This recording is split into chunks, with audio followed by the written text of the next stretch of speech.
करते शिकारी थककर चूर हो गया और अपना थैला लेने के लिए वापस आ गया। लेकिन उसने देखा कि थैले तो जाल की तरह कटा हुआ है। तभी उसमें कछुआ भी नहीं है। यह देखकर शिकारी सिर पीटने लगा और रोते हुए वहां से चला गया। शिकारी जाते ही चारों मित्रों अपने अपने स्थान से निकल कर आए और बहुत प्रसन्न हुए थे।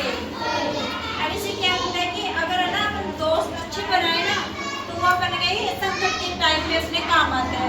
अब जैसे ये है ना कि हिरण को जब शिकारी ने जाल में फंसा लिया था ना, तब उसको काटने के लिए कौन आया? चूहा आया। अब चूहे इतना वो था कि इतनी दूरी पे चल नहीं सकता था,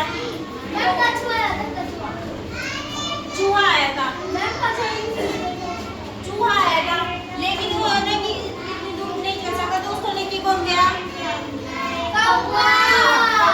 मतलब सभी दोस्तों ने अपनी अपनी भूमिका निभाई ना, दोस्त निभाई ना।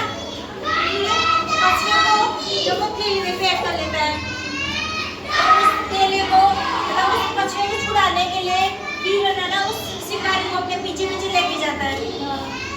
तो हिरण को कछुए को तो भूल जाता है, वो थैले को रख के भूल जाता है और हिरण के पीछे पीछे निकल जाता है। वो हिरण बहुत दूर लेके चला जाता है उसको। हिरण ना जैसे उसके पीछे से मित्र थे ना जो चूहा वगैरह थे, तो उस थैले को भी काट देते हैं।